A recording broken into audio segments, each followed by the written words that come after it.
with us.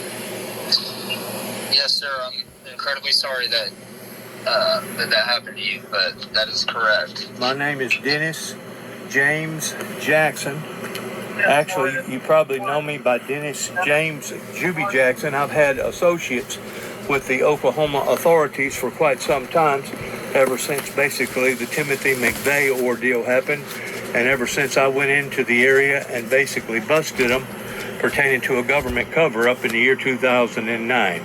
You're more than welcome to look me up, Dennis James Juby, J-U-B-B-Y Jackson, to understand what I done and why I done it, as far as revealing the truth and how that the feds did not tell the whole truth and nothing but the truth pertaining to the Oklahoma bombing. But right now, as of right now, that's got nothing to do with the serious matters at hand pertaining to my son, Nicholas James Jackson.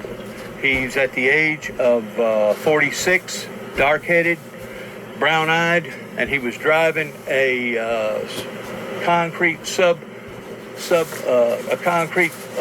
pumping crane truck on I-40 after leaving Phoenix, Arizona, on his way to, I guess, either Montgomery, Alabama or Mississippi. He lives in Montgomery, Alabama, or did. Now he lives in heaven. But he was on his way to bring back the vehicle. Of course, he noted he wasn't going to be able to make the rendezvous all in one swipe. So he was basically going to stop off in Memphis, where his mother presently lives, before he wound up going all the way into Alabama. So if you don't mind, I need to know the particulars on just exactly what do you feel like that occurred?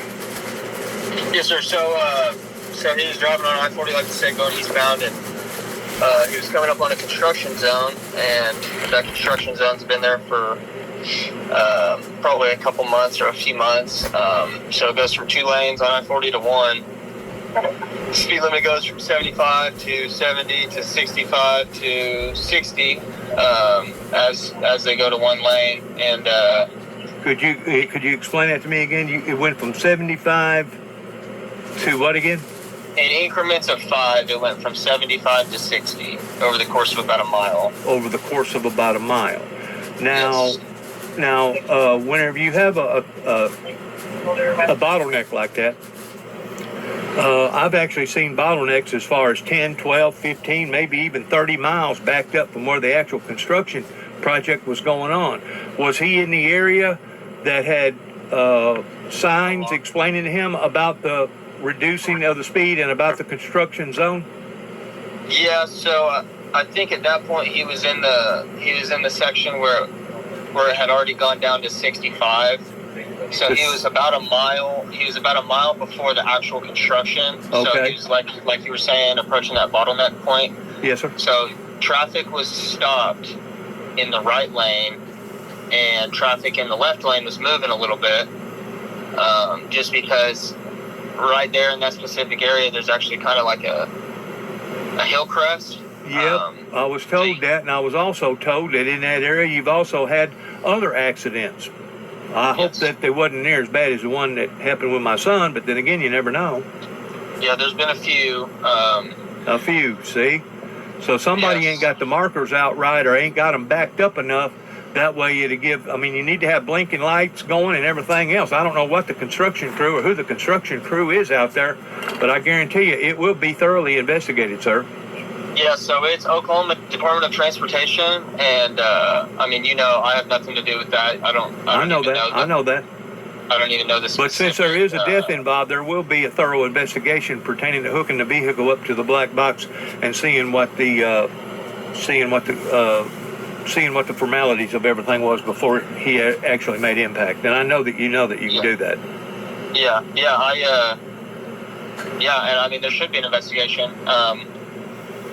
But so anyway, the truck stopped. He was in the right lane. All the cars involved were in the right lane, and it looks like he just hit a truck in front of him, pushed that truck to the right, and it looks like he's probably turning to the left as he made impact with that car. So he went into the left lane and then regained control, and it looks like he went back into the right lane after passing a few cars, and then he hit a Walmart semi, the trailer. And what actually done the damage to his fuselage? Because that truck that he was driving, that concrete truck, they don't have a nose on it like a Peterbilt as far as a frame and a motor. You're basically running a bob truck, which is very, very dangerous to begin with.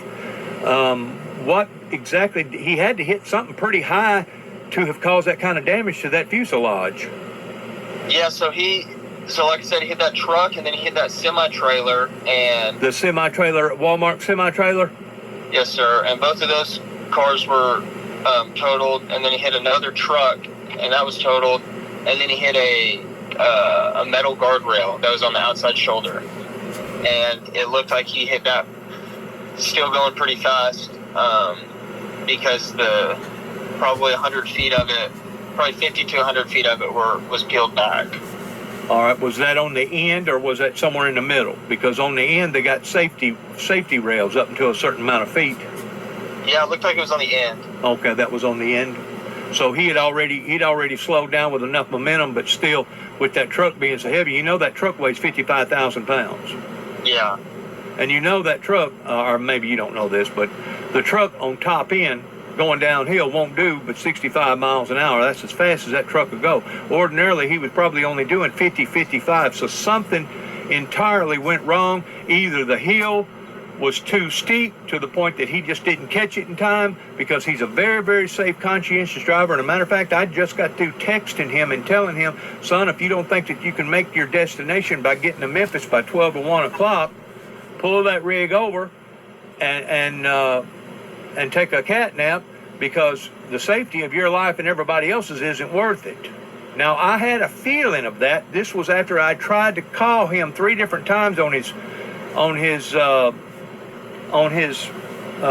business phone as well as his personal phone, because he had tried to contact me somewhere around 5 o'clock.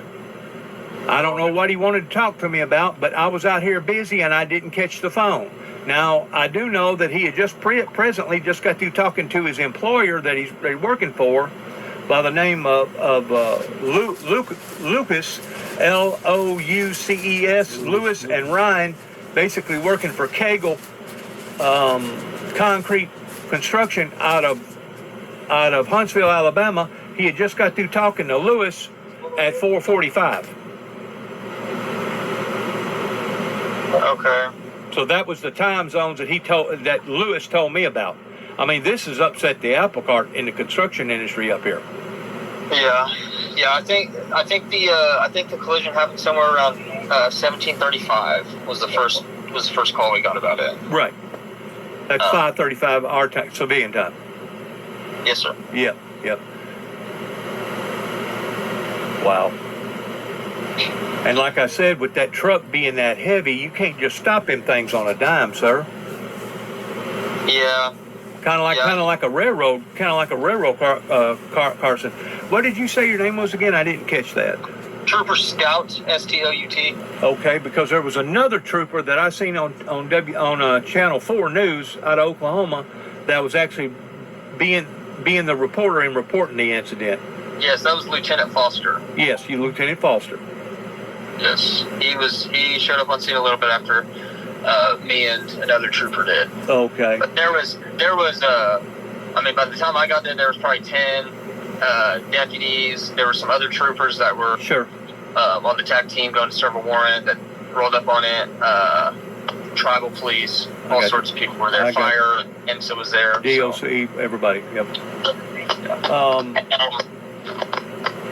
From what you could tell, as of right now, of course, this would be just a hypothetical answer if you give me one.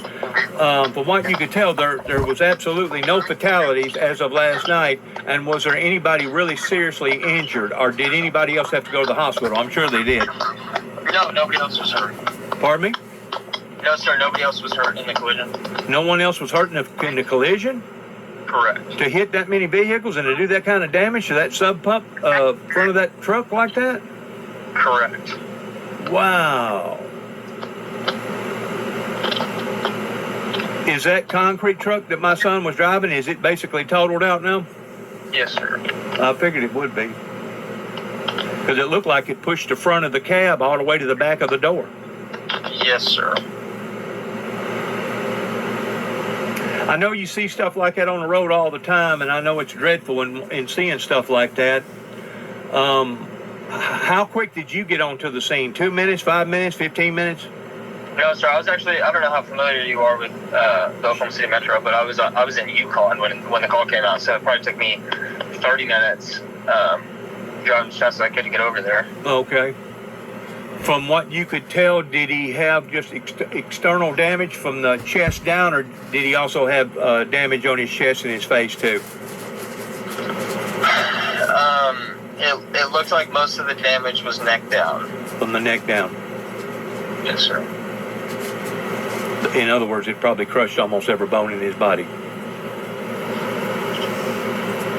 Yeah, I don't exactly know. Well, in a situation like this, the best that any of us can hope for, I don't know if you're a parent or not, but the best that any of us can hope for, that is suffering, wouldn't be extensive, and that basically he didn't even know what was coming. Well, he may have known what was coming, but he didn't go through excruciating pain. Yeah. In other words, it was quick and sudden. Yeah. And I know that sounds grotesque to a lot of people, but I've already went down this alley 2 or 3 different times. As a matter of fact, whenever I looked at the wreck, I said it was unsurvivable, number one. And number two, God spared me towards me not having to go through the same procedures that I had to go through. I'm at the age of 64 now, but in 1976, I had an older brother that had a bad motorcycle accident. He was heading back home to get the car because I'd won 54H chickens, and he was on the assignment list towards going and picking me up and taking me to the courthouse and getting the chickens. I wasn't but 14 years old, but basically he didn't have his helmet on, and he run directly into the side of an 806 International tractor, doing about 70 miles an hour without his helmet on. And about 5 days later, we all had to make a family decision in pulling the plug or just allowing for him to live like a vegetable the rest of his life. And that was one of the hardest decisions that I'd ever made in my entire life. So at least I was spared that. Yeah. Because I'm going to tell you something, I walked around with guilt. Of course, I wasn't but 14 at the time, but I walked around with guilt in my heart for, I know, 2 or 3 years, blaming myself for the death. Of course, it wasn't his fault or my fault, neither one, that I'd won the chickens. And it wasn't my fault that he didn't have his helmet on. And it probably, wasn't the boy's fault that got on the tractor and done what he'd done, because it was considered an accident. That's what an accident is. Accident is accident, isn't it, sir? Yes, sir. But whenever I looked at that in the slow motion frames, I said right then, that's an unsurvivable accident towards being in the fuselage of that concrete truck. Yes, sir. And like I said, I know you see ugly things every day, just about it. And I guess probably the worst things that you can witness is children being tore up. But sir, I do appreciate your time. How familiar are you with the Shawnee area, if you don't mind me asking, getting off the subject just a little bit? I'm pretty familiar with it, I guess. You know the new casino that they put up, about 10 years ago out there? Yes, sir. The big one. Yeah. I got a friend that lives on the other side, be the south side of I-40, by the name of Billy Rose, that got his own body shop out there. And I didn't know if you knew Billy Rose or not. He was an auto body technician. I worked with him in downtown Oklahoma City, Oklahoma, working for Collision Clinic down there. Yeah, I don't think I recognize that name, no. Billy Rose? Yeah. Well, he's a good dude. Well, if I ever see him, I'll come and mention you. Well, he's a good guy. Yeah. I appreciate your time, and I appreciate your courtesy towards you calling me back, because I know that you're going beyond the call of duty to be able to do this. And sir, if you don't mind, you have a good day. Yes, sir. Well, I appreciate it. Thank you. You too. Bye-bye.